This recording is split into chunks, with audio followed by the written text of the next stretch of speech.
we should get started, right? Yeah, where are these questions from, Marisha? So a lot of these are from our Beacon Discord. So. Got any Beacon bits in the house? Has anyone been watching Mount Wildlands, by the way?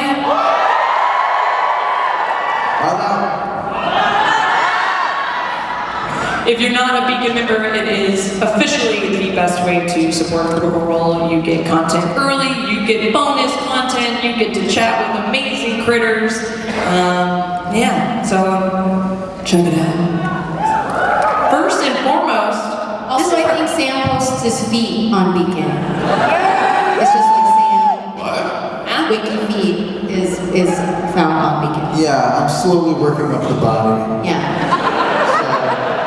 If we hit a certain subscriber count, you'll see some nip. I don't know if that's a threat or Feels like a threat. there's no TOS on Beacon. This is our first time back at C2E2 in 5 years.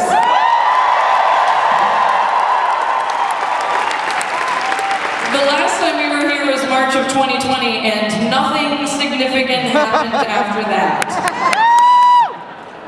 So sincerely, we are so glad to be back here at Chicago. You guys have been amazing, and man, this is our last day. So. What if every time we showed up here we caused a global pandemic? What if we said about saying things out loud? Yeah, how does it feel, everybody? This is our first question for everybody. How does it feel to be back in the Windy City? I was just saying when we got up here, I think it wasn't 2020, maybe the time before that, or maybe it was, there was a long runway here and we did that fashion walk-off and everything. Oh, that's right. I was so pregnant. You were? That's right. So maybe 2018 or something like that. Chicago's the best. Gorgeous here, it's not cold, there's no wind. So There's yeah. I just wish there was more pizza. Yeah, we're all eating about 12 pounds of your pizza in our guts right now. We went and got pizza again last night, and Sam was like, I've had it every night this week. Okay, let's get to some of our Discord questions. This is another one for the cast. What are some of your most memorable how do you want to do this moments across the 3 campaigns? Follow-up, was there a kill that you were most envy of? I'll go first, because I'm not even a player. But I've accidentally killed my own things and had to give myself a how do you want to do this a couple times now. And there's nothing more embarrassing for a DM. So at that point,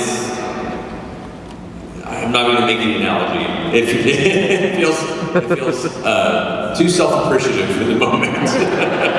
Self-appreciative is a very nice way of saying it. Yeah.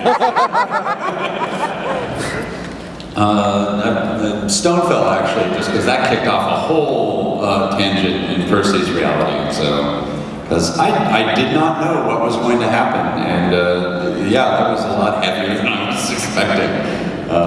So that was a good time. You know, Whitestone, that was great. It was fun. Yeah. I'll never forget how I forgot that Vokodo had a reflective exterior late at night at Campaign 2, and could have annihilated half the party if it hit the right one, but pulled off a natural 20 and ended it there. Could have gone a very different way. I think somewhere between the Kevdak, how do you want to do this, or the Grog live show, how do you want to do this?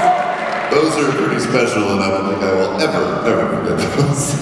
Yeah, it's hard to top any how do you want to do this from a live show. I got the how do you want to do this at Wembley against Trent, and I went up next day and immortalized it with this tattoo on my arm, so it's hard to top that. Lorenzo was a live show too, right? Lorenzo was a live show, yeah. Killed with a cantrip, I think. Indianapolis. Yep. Just a little, like he deserves. I think mine was the meteor storm. From That was pretty undercover too. yeah. I was how many points? 2 or 4 points away from death. Yeah. 2, 4. Just some numbers. That's my answer to the follow-up question. That was such an excellent, and that like it converted all the energy, so it was max damage, all 9s. Yeah, to thunder damage. Yeah. What if you carry deep seeds of envy for your fellow players? I envy Laura's ability to give a witch a cupcake with the dust of it. That was a deep CIA true G move. Yeah, that move killed Matt. And then afterwards, watching him move the entire map because there was a huge hack. Oh, I had a whole there was a whole boss battle that was possibly going to happen with that, where like you found the 2 of the members of her coven that she keeps like tethered and draws power from. Like it's a whole thing. I never got to it. Not so cool now, is it? We got exiled from Darktoe in one day. We showed up, we got in some shit, we got kicked out. Island full of pirates, couldn't look at anything. I'm always a fan of the non-traditional howdy dirty dirty. I really liked, this is gonna sound, I really liked when we were like leading a porno. Like we all panicked. For those who maybe aren't caught up with some of the campaigns, this was in the story. It was a deceptive. They were acting this out. I'm not helping. Yes, that time it was in the story. But Ashley, we failed at that. We did not succeed. But sometimes I like the failures. For sure. Because like we all have to work together and figure out how to find a way out. It was chaos getting out of that. It was real bad. I like it any time we like instantly kill like what was going to be a very helpful NPC before they even have a chance to speak. Just straight. Oh, that's just straight up. Just watching Matt go. I'm just a time saver, you guys. Or conversely, whenever I have a really nasty enemy on the battlefield, like this grandiose entrance to it, you just polymorph into a turtle and spin them for an hour. That also felt good. Yeah. Anytime I have polymorph in my arsenal, I'm like, I can't do it again. That's just rude. But it's funny. This next question is actually a good follow-up, which is there any side quest or character hook that you would have loved to explore more if we had had the time? I mean, so many. Yeah. Darktoe. We can come back now. Oh, that's true. Yeah, it's a friendly city You again. know, okay. God, I wanted the Shattered Teeth. I will never get over the Shattered Teeth. I want to spend a whole campaign there. The moon, we were in such a hurry on Ruidus that we didn't really get to, I don't know, we were just always on the move. I wanted to just hang out and make a little village there and start a farm. Sounds fun, just do like Stardew Valley. Stardew Valley. It's still there, it's waiting for us. How to say we can do like a 2026 8-part cozy ruinous farming sim miniseries. Is this our cozy game? Are we deving out our cozy game pitch right now? There would be a like 8-part miniseries, just us farming. And like little Icy would help you.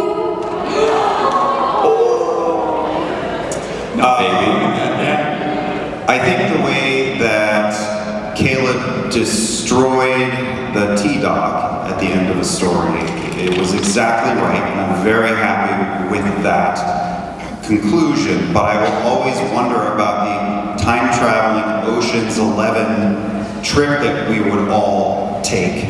As an all-through campaign, I was picking spells that were to help us infiltrate that place and get people out and leave a decoy. Like the whole campaign, I was choosing spells based on that. Doesn't mean it was a pitch perfect close, I think, but of course you always wonder about what would have happened. All gone wrong. I think a really fun, series would be to do like a dungeon run through the Happy Fun Ball. Fight to the death. When we were exploring Air, there were these question marks on the map that we never got to. And those question marks are my Roman Empire. It's crazy. What's there? I want to get into Ashton's beacon brain really bad. Like that's just been sitting there as the beacon brain. It only got weirder at the end of C3. Right.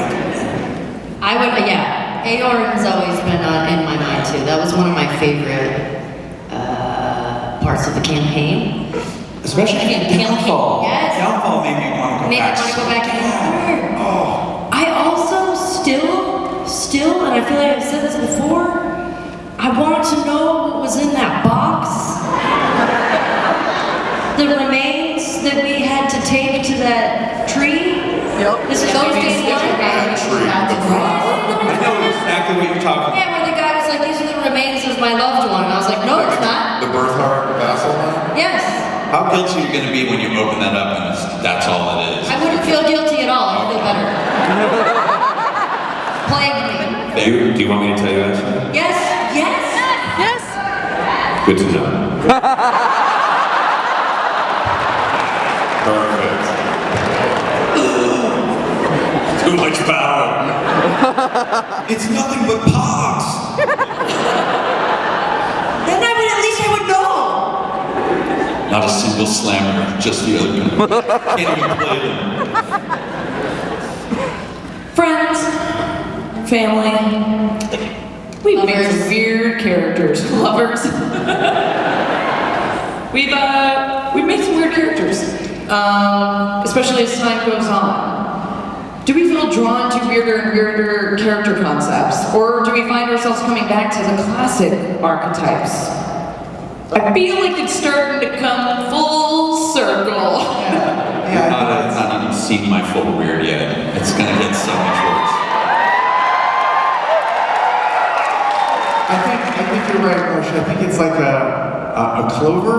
Like we start normal-ish and then go out and then rein it back in. And then go out and rein it back in. Go out. You are describing every flower that exists.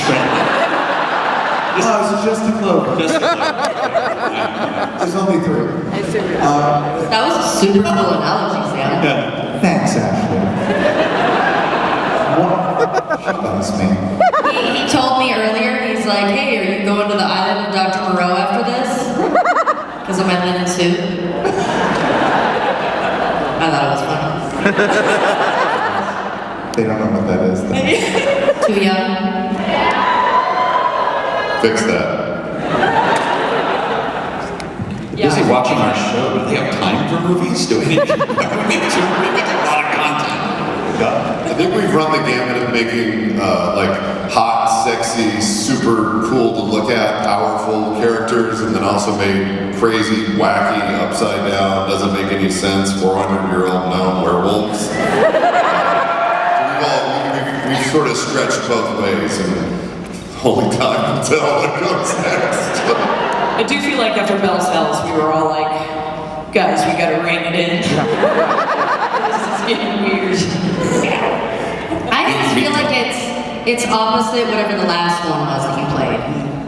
Where it was like whatever the last character was. It's like, I want to do something a little different than that. It just depends. But then we got Daggerheart coming up, and you can be a frog and a mushroom.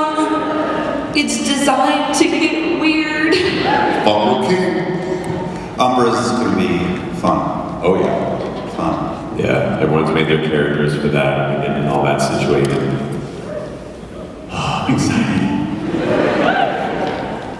I know I can't say anything about it. It's driving me nuts. I feel like we should reveal one detail about our characters for Umbra. Absolutely. Yeah. I'll say this. Why don't we I was a lifeguard growing up. Slowly, you walk, don't run, to start lining up to the microphones for Q&A. And while you all do that, we'll give you spoilers. Where are the microphones? They are going to be in these two aisles. They're bringing them out right now. And then you will see some of our lovely event coordinators, Brittany Wallach and Chris Jensen over here. Also, We would not be here without these two, so give them all of your love. They keep us organized and on time and sane. shout out to our ASL interpreters over here.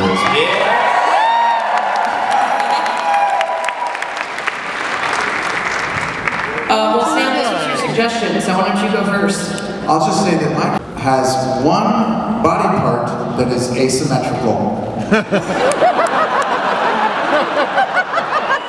That's your spoiler? Yeah, like they should have two of something, but they only have one. That's Or maybe three. That's all they get. My character has piercings. Oh! That's a big step for me. Have you ever had any piercings in real life, Travis? No! You never had an eyebrow ring? This boring body? No, no piercing.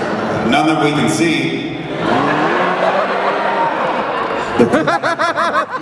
Oh, camera failure. Camera failure. Laura.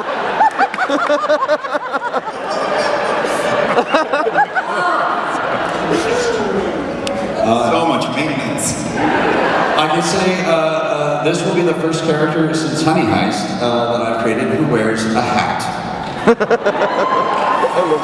Like, I'll say one word. Etching.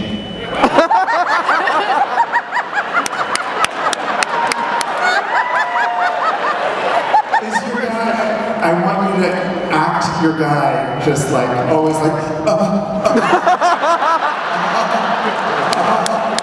the whole campaign. Spoilers. Are there any children in the audience? Not anymore.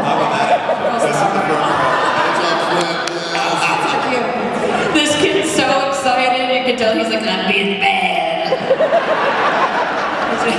My character is short.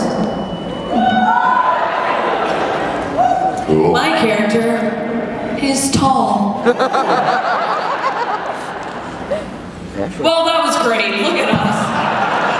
You're Ashley. Hey, Ashley didn't go. She was my character. I'm gonna give you two. Okay?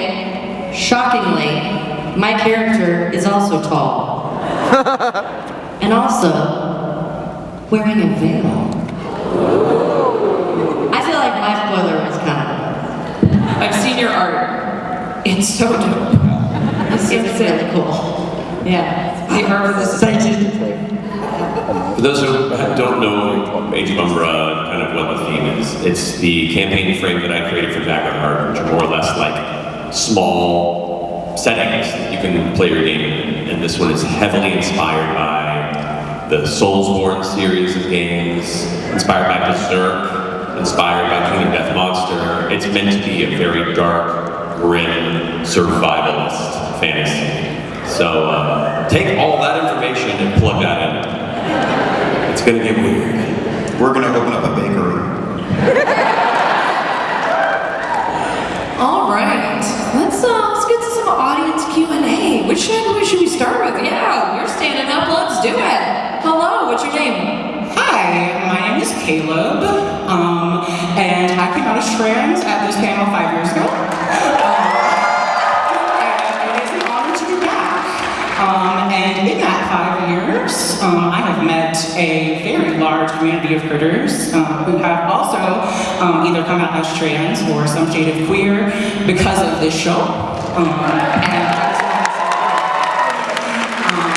But my question is related to that. And all of you play characters of all sorts of identities, genders, sexual identities. And I just wanted to talk about what it's like to play a character that's different than your own. That's a great question.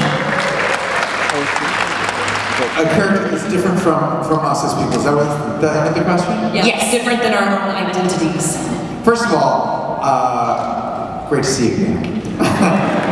And it's so important these days to, especially these days, without getting too political, to be so inclusive and diverse and open, and we love everyone in this audience and beyond.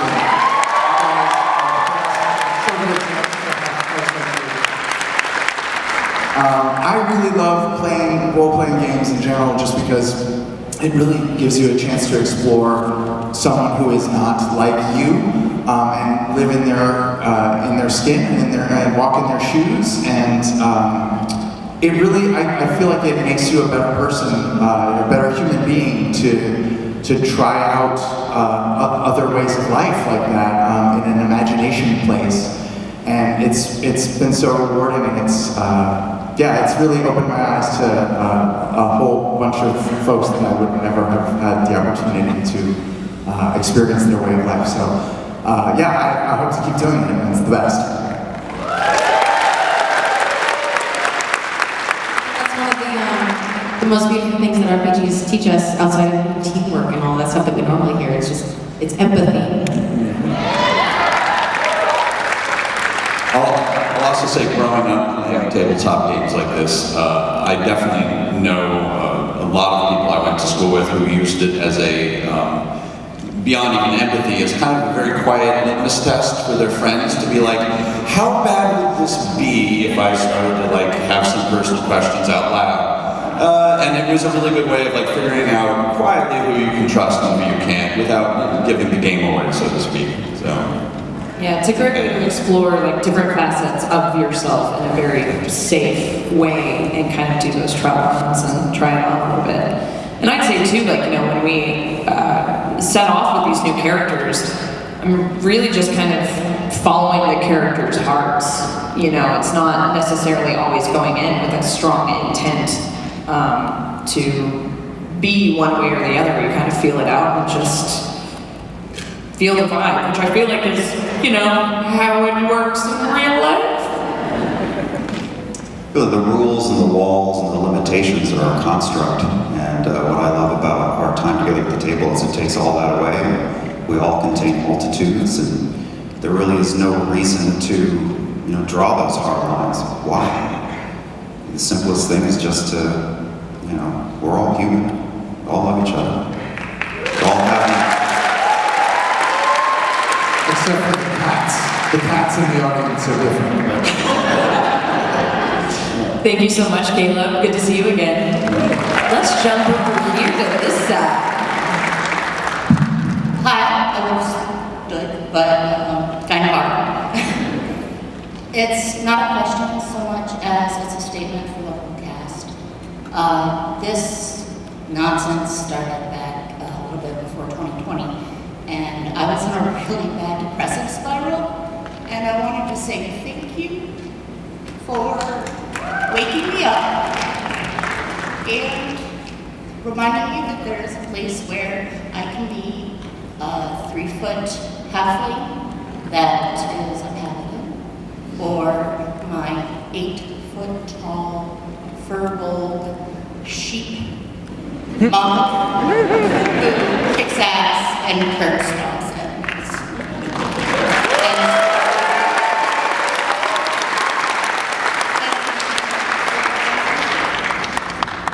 What was your name? It's Shannon. Thank you so much for sharing.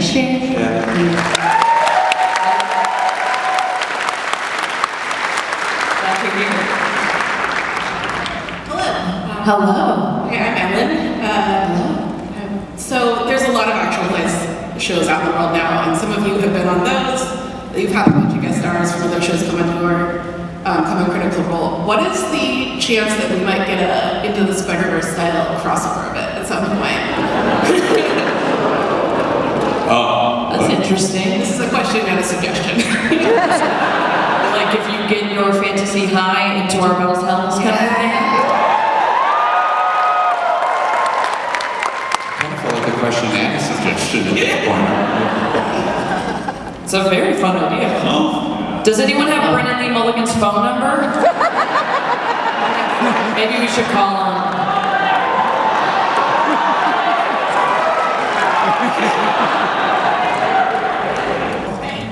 Hello, I'm also Caleb Zelnick. My question is aimed towards housing and the answers I choose to jump into this. Something I struggle with a lot when playing D&D is character bleed, and especially if CR gets really heavy. I wanted to use any tips for dealing with that. I'll take suggestions from the audience. Therapy? I'm not even kidding. Honestly, I think it's actually more just of an acting skill as you just get used to decompressing. It's one of the things they teach is compartmentalization on a certain level. Yeah, aftercare. Aftercare, yeah. Especially for heavy sessions, it's important. Meaning if you have a very emotional session with everyone at the table, make sure that when the session is done, you all take time together to be like, okay, that was very heavy, or this was very emotional, or there's a little bit of bleed going on here. Let's all watch a TV show together and talk about it. You know, taking moments to kind of unplug and just settle in and acknowledge amongst all of you that, okay, that was wild. It's also still a game, and take the parts of it that are important and the parts that, you know, could be a little challenging. Let's leave that back at the session and then go on to the next time. So aftercare is very important.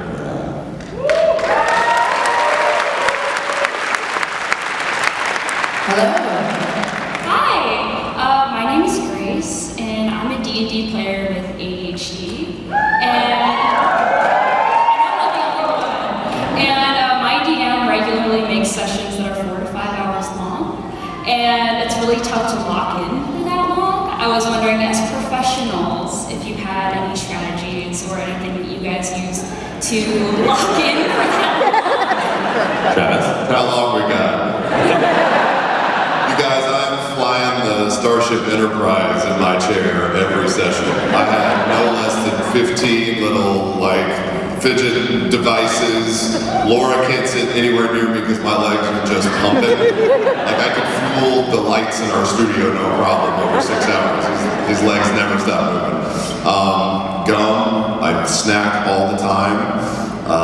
And I'm usually moving in some capacity because if I sit still, I'll either fall asleep or just completely miss what was being said. And so all those things are just great ways to stay engaged. And I also find that if I think about myself too much, like what my character's going to do, I'm not really actively listening in the way that I should. And so I'm always locked into whoever is talking, and I guess that's why I also geek out so much when they do really awesome or stupid things. It's my favorite thing. Yeah. Also, before we were filming, we were doing 12-hour games at home, and nobody could lock in for that long. It was, you would take a moment to stand up and kind of wander around while things were happening. You'd go to the kitchen, get a snack, come back. You don't have to a slap fight. have a slap fight in the backyard. What? Didn't we have a slap fight once? Yes. Yeah. Once. These two went to town. We have it on video. I love you. Thank you so much. Nice to meet you. No worries. Nice to meet Thank you, you. Grace. Hello. You look amazing. Thank you so much. I've wanted you to see this outfit for forever. Anyway, hi, my name is Zara. My question is primarily for Ashley and Tal. You have both played clerics and you've played their deities as well. What would Pike and Kat think about what you two did? Affectionate.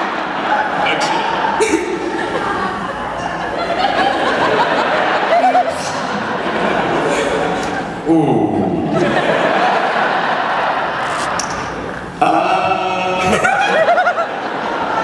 Boy, how have I not thought about? I think I've blocked that question out. And now that you're faced with it, Taliesin. I think Caduceus would have I'm not going to say an easy time, but eventually get to that death of the author point. That makes sense. Of like, well, you know, I'm really here for a larger ecosystem despite my disappointment.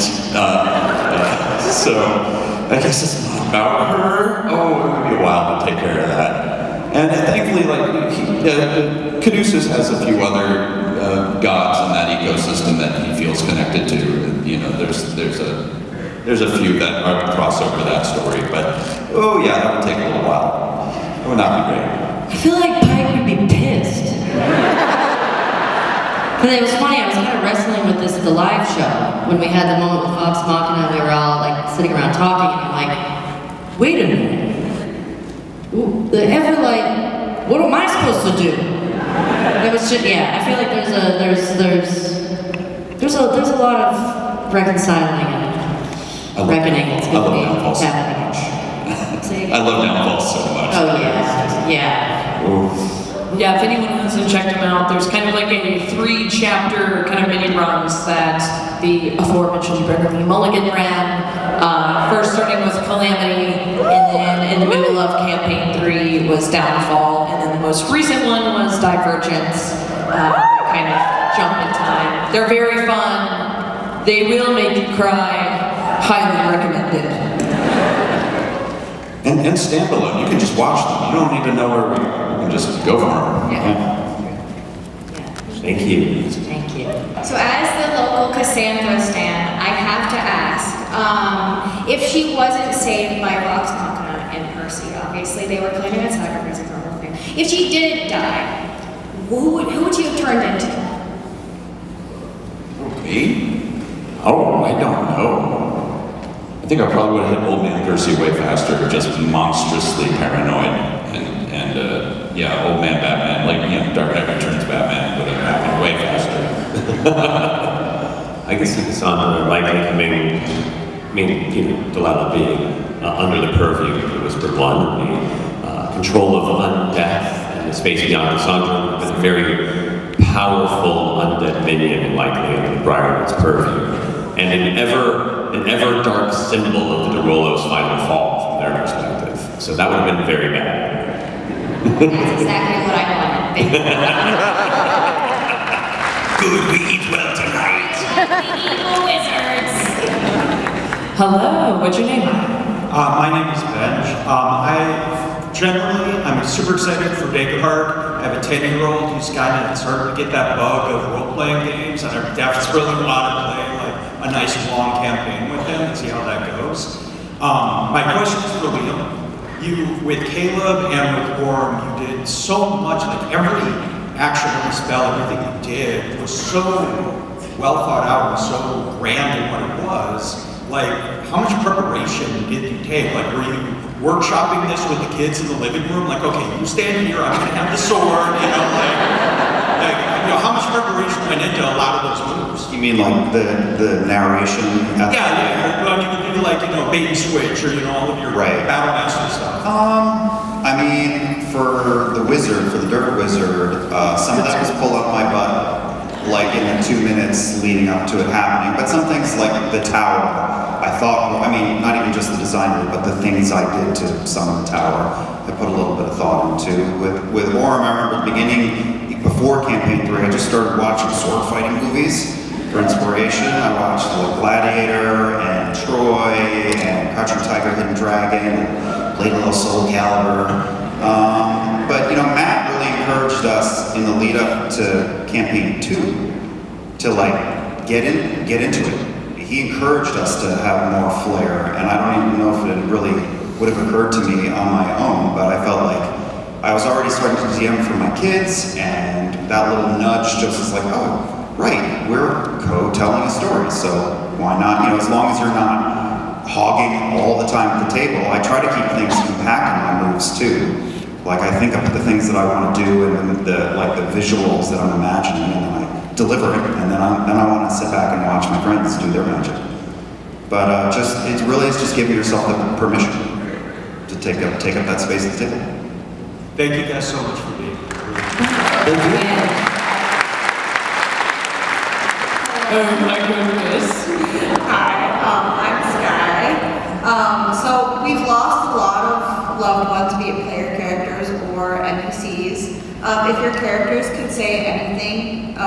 last thing to somebody they've lost, what would they say?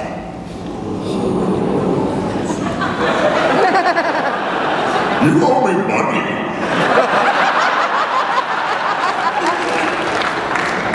I feel like Bo to Molly Mock would be, you still get on my fucking nerves. I feel like this is a little intense, but I feel like at least Yasha with Molly, I think a conversation that they didn't get to have, and I think she would say is, thank you for saving me.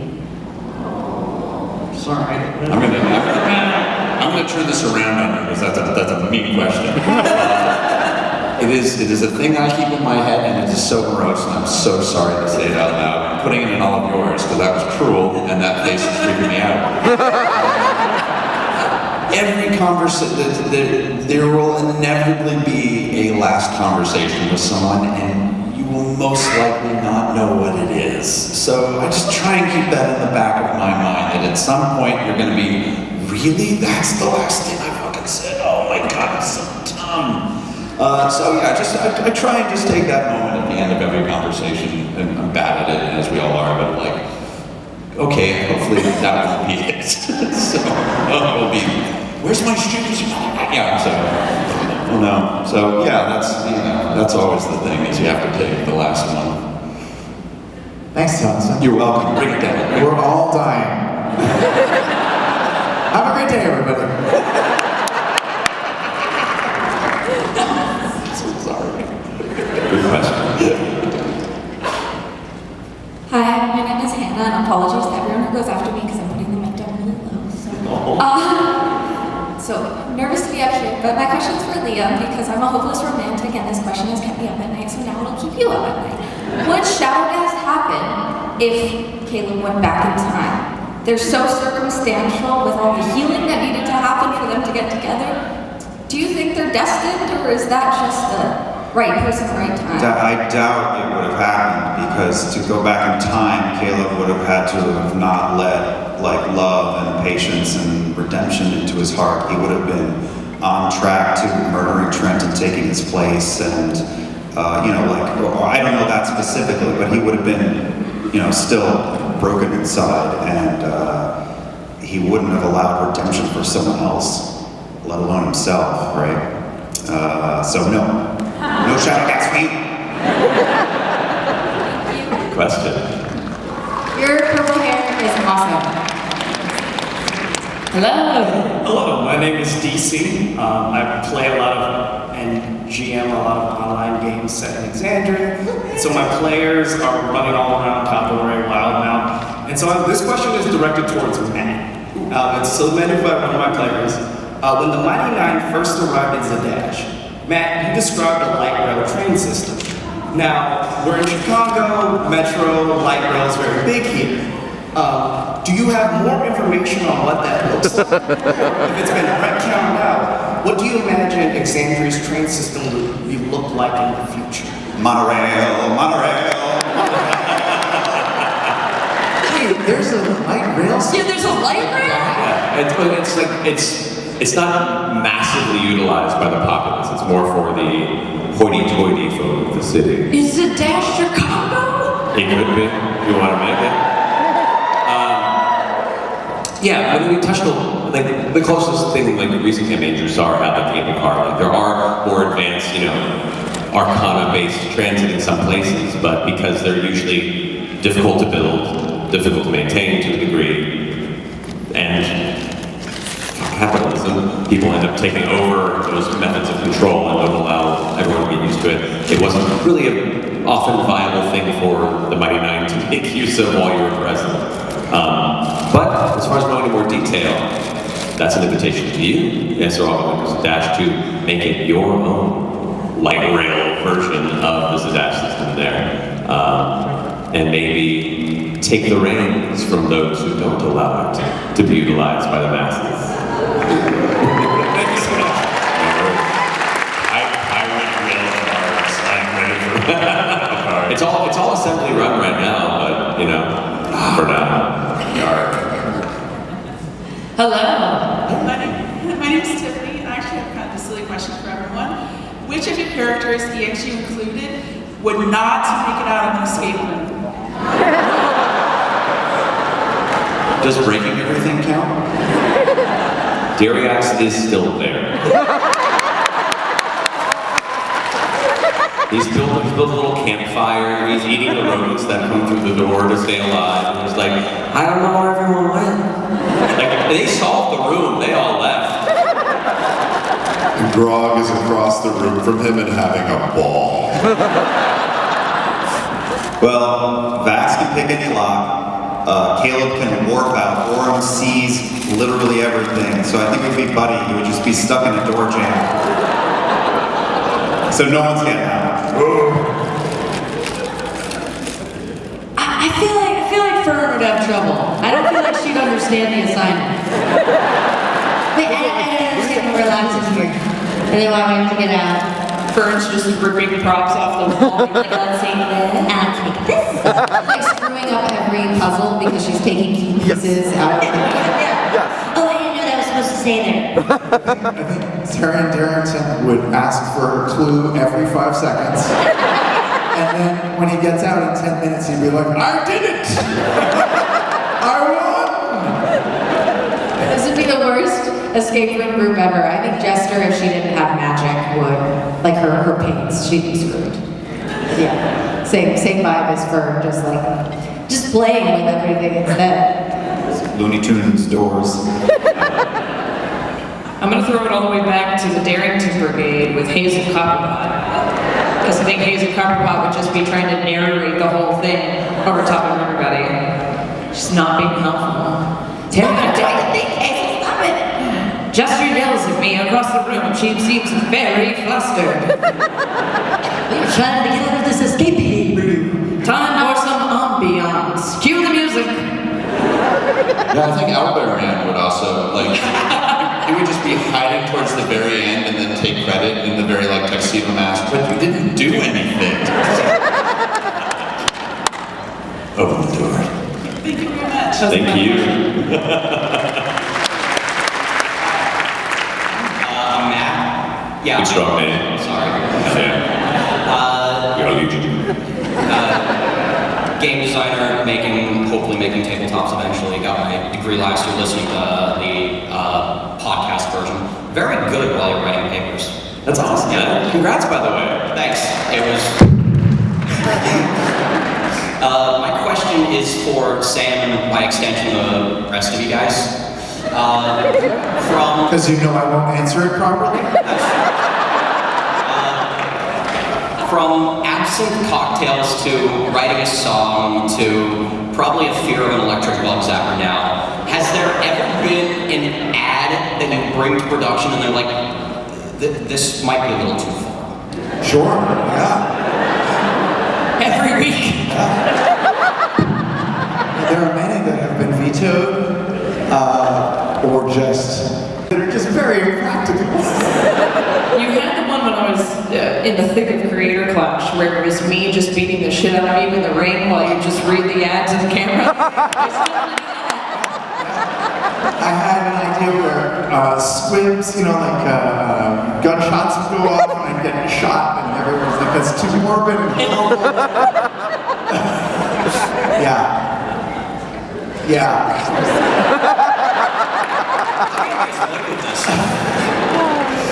Sleeplessly. But the ones I can count on are the ones where I get hurt, or I have to eat something, or they shave my head. Like that kind of stuff I can control because it's on me, so that's why you see me torture myself a lot. And for the record, most of the time Sam is quickly writing these ad reads or finishing them up like hours before we record. So if you ever see us like reading it or being like, oh God, I gotta do what? That tends to be genuine because it's the first time we're looking at the script. That was going to be the follow-up, asking if you sometimes see it and you're like, what? Yeah. Why is this my job? Every time. I try not to look at them until they're happening. We don't get the scripts usually until like we're sitting down at the table, and even then, we're busy getting our stuff together, so we don't realize it until we're doing it, which is horrible. By the way, can I just do a quick shout out to someone in the front row? who gave me an idea for an ad that I actually used. She pitched me, what if the cat character was in Heat? I think the last at one of the conventions, and I was like, I'm doing that. So often when he goes into it, our response is, no, Sam, no. But on Bug Zapper night, we were all hungry for it, like, yes,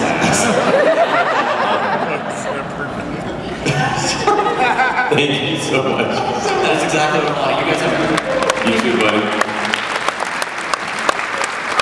My name is Elena. I wanted to say thank you for giving me the confidence to start my own homebrew campaign that I've been running. And I have a question, mostly for Matt, but it applies to everyone.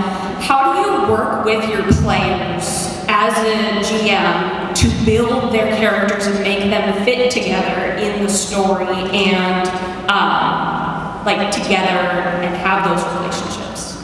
I think for me, that's where the session 0 becomes so important. You can build as much as you want independently, but having a pre-campaign session 0 where all the players can just sit around together and either make their characters together or at least present what they built so far, talk about it out loud, and then start to decide where those connections come from. It's such a fun part of the game.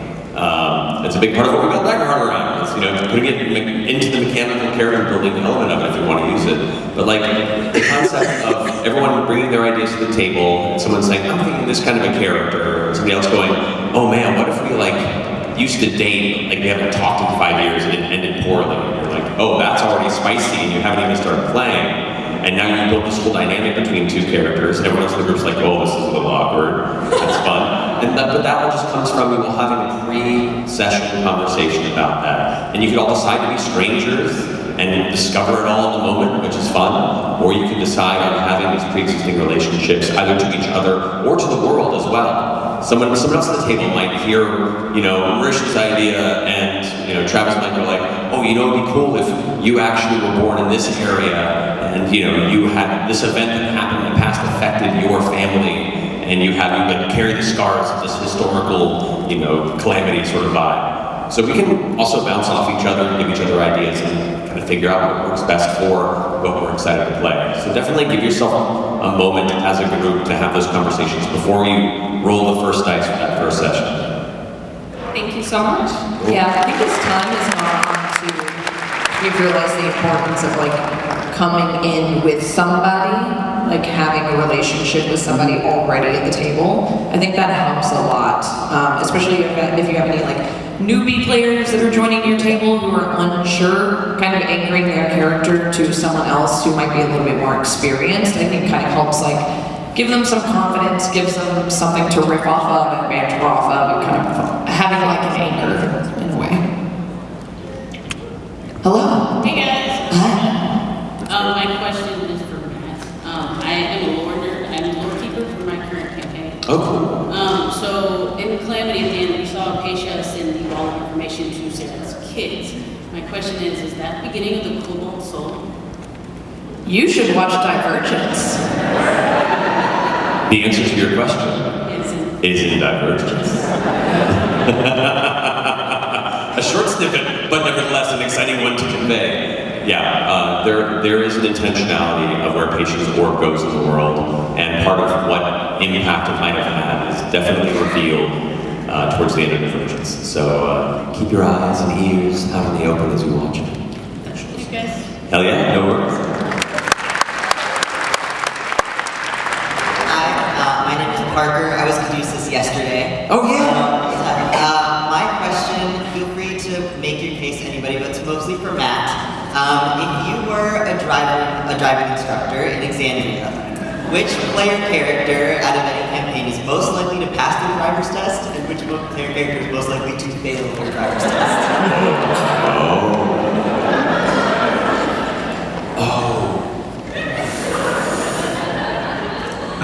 Most likely to fail. So many.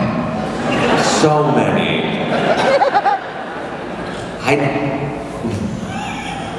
I have to say Fern Calloway.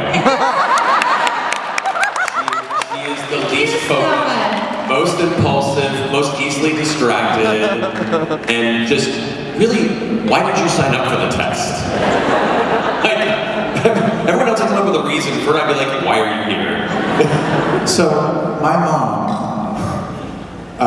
quick side note, reminds me of Fern when she drives. Because she does this thing when she's on a highway. She doesn't signal when she changes lanes. She just sort of drifts over and she waits for a honk. And if nobody honks, she keeps going. But if somebody honks, she'll come back over. That feels like Fern. That's very Fern. Oh shit, sorry. Sam! She's never had an accident. Good method. It's a good method. That's so much trust in everyone else. It'll work out. She's probably a string of crashed Mario Karts behind her, though. As far as the most successful, the highest marks.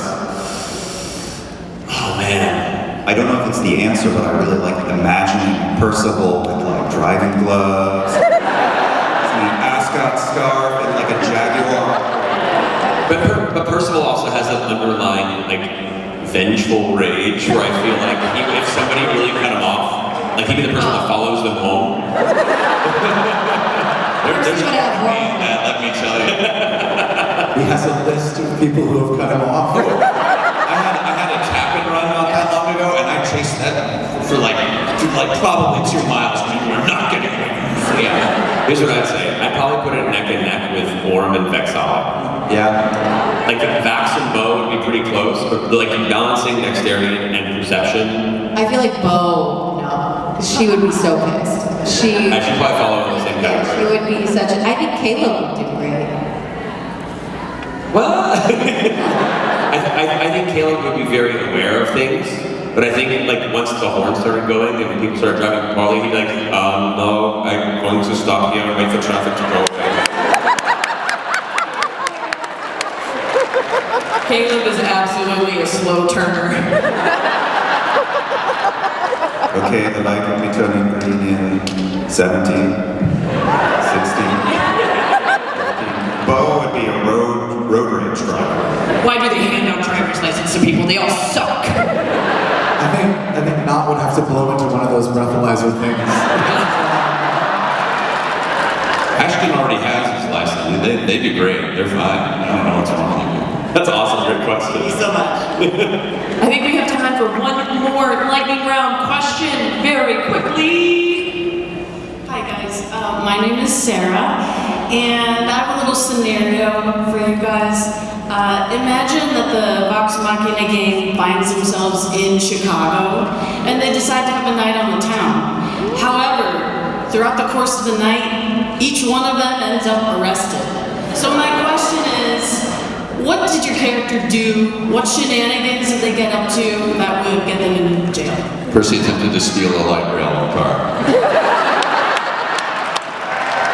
Grog went to the Japanese wrestling match and tried to join the match. Keelan went to the field and went, I could transform into Sue.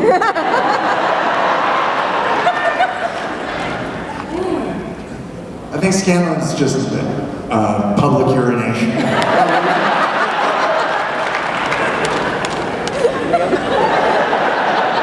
think it's true. I don't know what I'm talking about. Vax would not be arrested. Vax would get drunk and snatch every home run ball out of the air and anger every sports fan in Chicago. I feel like Pike would not get arrested. No, that's not true. That's not true. What am I saying? Grand larceny. Easily grand larceny. Probably wrestling with Grog. Maybe going and breaking into Garrett Popcorn and eating all the popcorn. I think it lures at the station with Vexala being like, look, We'll go ahead and bail them out. We will see you in a few months. I'm certain we can figure this out. I do apologize. They're children. Good question.